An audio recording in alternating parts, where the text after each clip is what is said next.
Yeah. You know, rest in peace, David. A nigga lost his life. Yeah. You know, rest in peace, David Taylor. You know, he lost his life because Max B was being a bum ass nigga. I just feel the way when everybody is celebrating this nigga for coming home like this nigga was a freedom fighter. Do you feel like, he's been rehabilitated though, and he regrets what he did from back in them days, man? That nigga been in the front of 100 microphones since he been home. He don't show no remorse and say anything about having remorse about what he did. You know what I'm saying? He not telling these young niggas out here, yo, I went to jail. What I went to jail for was wrong.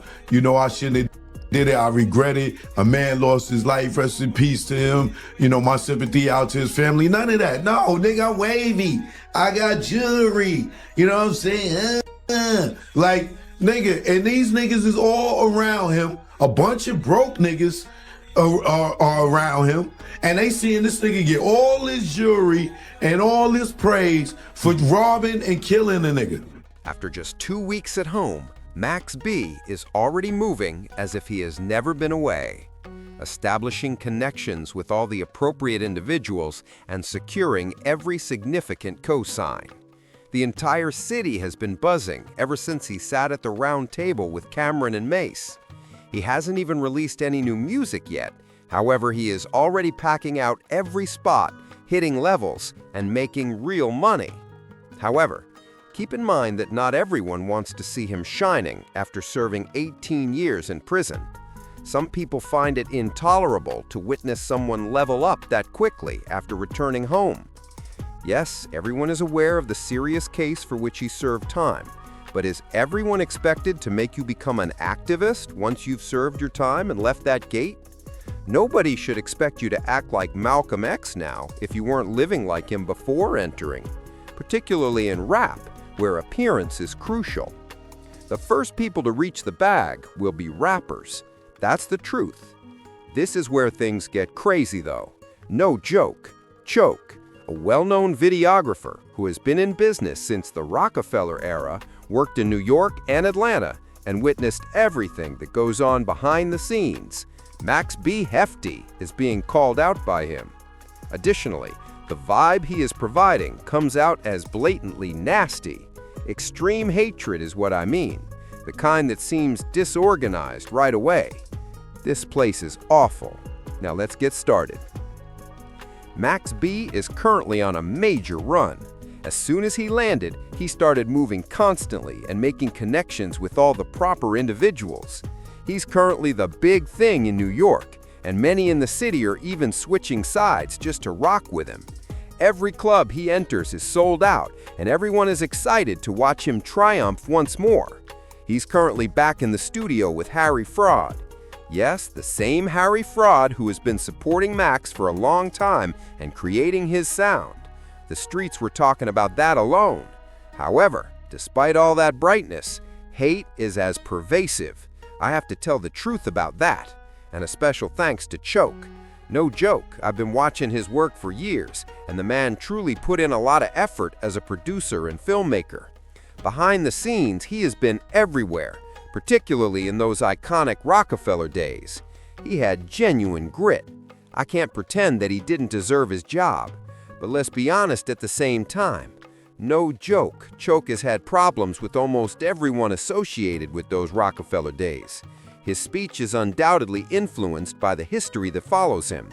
This is where I have to be honest. A special thanks to Choke.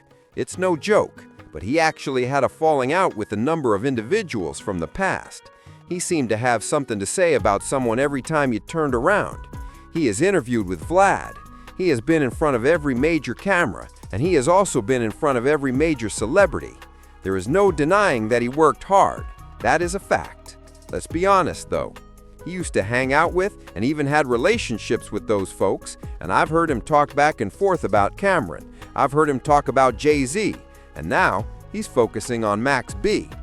And keep in mind that Max B is currently sitting at the round table with the largest voices in Harlem, making the most astute decisions possible. A cloud of negativity attempting to follow him around is the last thing he needs. Even if I'm not the kind to label everything as hate, you can hear it when someone who doesn't take jokes speaks. The whole plot is conveyed in that tone, and it comes through strongly. Don't lie. Max B, meanwhile, is embracing life to the fullest, outside. He's locked in with Maze and Cam, and none of them is hesitant to take him to the next level. These guys are not messing with the industry at the moment, especially with their own discussion program rolling strong. This is smart business and good alignment. It Is What It Is Cam's own talk program. Additionally, he and Maze had a successful athletics program. They are thereby creating their own lane and earning actual money. Max B is currently seated at that circular table since they are attempting to arrange him in the proper posture. Pay close attention to this section because Choke No Joke's joke about Max returning home is hilarious. And for a moment, let's show respect. In that previous circumstance, someone lost their life. May that man rest in peace. I always talk respectfully and never disparage those who had passed on. The case was serious, and the documentation indicates that although Max wasn't present when the tragedy occurred, his choices had an impact on how it all began. Nobody is escaping the fact that that is the reality. Keeping all of that background in mind, pay close attention to what this videographer, or perhaps more accurately, activist Choke No Joke had to say.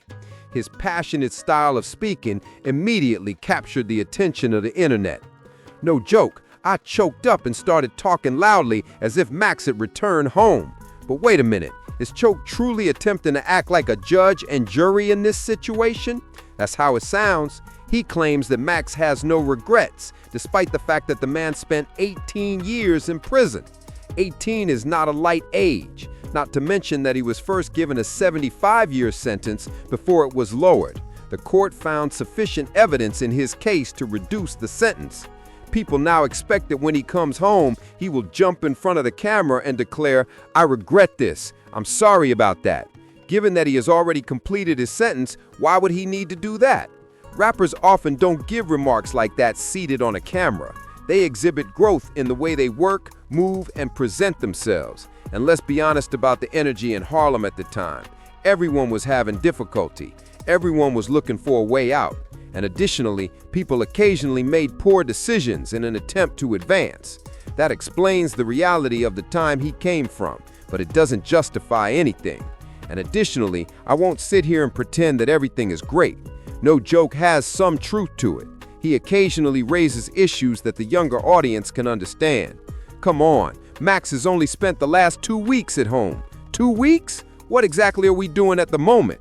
For a man who's just returned to the world, this conversation is far too emotional and far too early. People continue to act like Max B was meant to return home and impart life lessons, but let's face it, that was not who he was before entering. He wasn't out here trying to be a community leader or giving lectures to kids before going to jail. At the height of his fame, he was living like a Harlem artist, moving wavy, making money, and feuding with Jim Jones. People were able to connect with that Max B.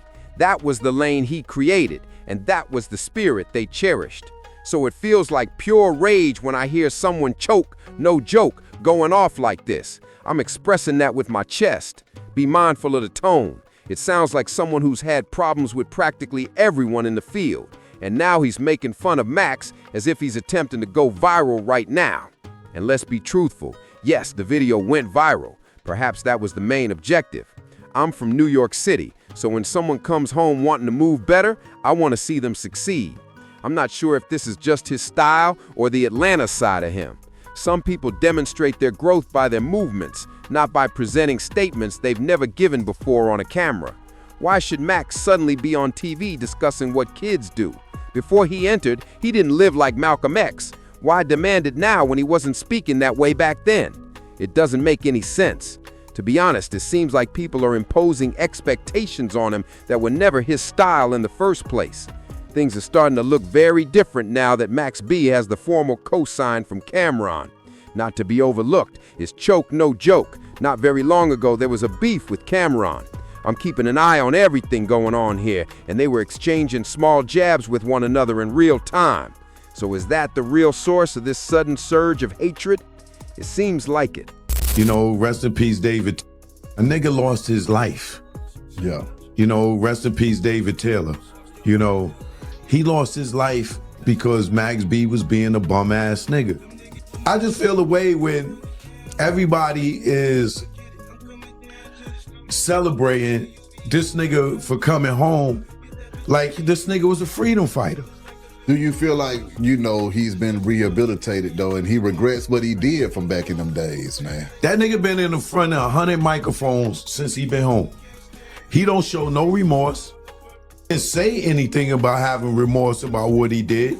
You know what I'm saying? He not telling these young niggas out here, yo, I went to jail. What I went to jail for was wrong. You know, I shouldn't have did it. I regret it. A man lost his life. Rest in peace to him. You know, my sympathy out to his family. None of that. No, nigga, I'm wavy. I got jewelry. You know what I'm saying?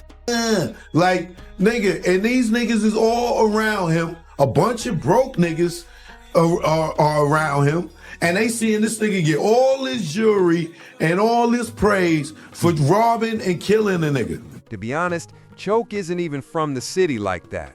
He was one of those guys who had the good fortune of being in the company of well-known individuals from the former Rockefeller era, such as Dame Dash and Jay-Z. I also admire the grind. He did put in years behind the scenes, which is why I value the effort. However, this has to be a joke, man. He can't possibly be serious when he talks like this. He's out there claiming that everyone around him is broke because of Max B. However, what rapper isn't surrounded by neighbors? Hip-hop has always been like that. Artists maintain their groundedness in this way. I'm attempting to ascertain the source of all this negativity, as it seems profound, intimate, and the result of years of problems he's had with other professionals in the field.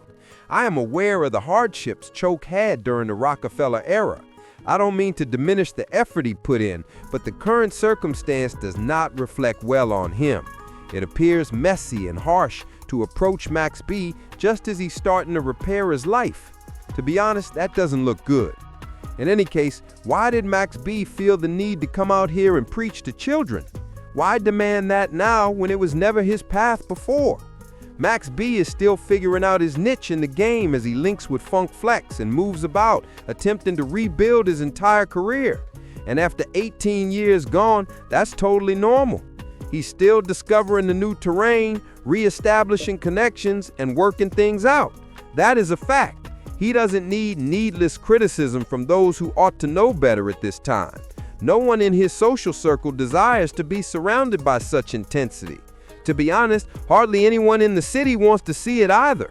Max B is trying to focus on his life and grind, which is why I detest this circumstance. I detest it for Choke as well. No joke either, since he's also harmed by this kind of hatred. Max hasn't even begun to speak yet. His first interview was dropped today. He's only performed, reconnected, and amassed some well-earned cash. He hasn't jumped into lengthy chats or told the whole truth. All he's trying to do is live his life and get back to his work. And let's be honest. You know, rest in peace, David Taylor. You know, he lost his life because Max B was being a bum ass nigga. I just feel the way when everybody is celebrating this nigga for coming home like this nigga was a freedom fighter. Do you feel like, you know, he's been rehabilitated though, and he regrets what he did from back in them days, man? That nigga been in the front of 100 microphones since he been home. He don't show no remorse. He didn't say anything about having remorse about what he did. You know what I'm saying? He not telling these young niggas out here, yo, I went to jail. What I went to jail for was wrong. You know, I shouldn't have did it. I regret it. A man lost his life. Rest in peace to him. You know, my sympathy out to his family. None of that. No, nigga, I'm wavy. I got jewelry. You know what I'm saying? Like, nigga, and these niggas is all around him. A bunch of broke niggas are around him. Keep going in my DM, ask me about Max B, man. Thank God that the man is home. I got nothing to say about him. God bless him. Yes, I used to manage all the Dipset. Yes, Max B is someone that I always loved. And everybody know I always loved the nigga French. Even when I was with Dipset, I didn't give a fuck. Never got in nobody's business. But one thing I calculated and always do, because I know what artists do: fight tomorrow, friends the next day. I never got in anybody's business. Stop asking me about Max B's business, about yesterday bullshit. Do any of you motherfuckers got your own life? Shout out to French Montana, Max B, and all the Coke wave. I don't get in people's business. When I was with Puff, I was with Jay. When I was with Jay, I was with DMX. When I was with DMX, I was with Mariah. When I was with Raya, I was with Drew Hill. When Cam pulled me in, he deliberately told me, yo, I don't want you bodyguarding nothing. You're a manager. I deliberately told Cam, I'm not getting in none of Dipset beef. I am not a blood. I am not a gangster. I am a corporate businessman now. And fuck with you motherfuckers that don't like it.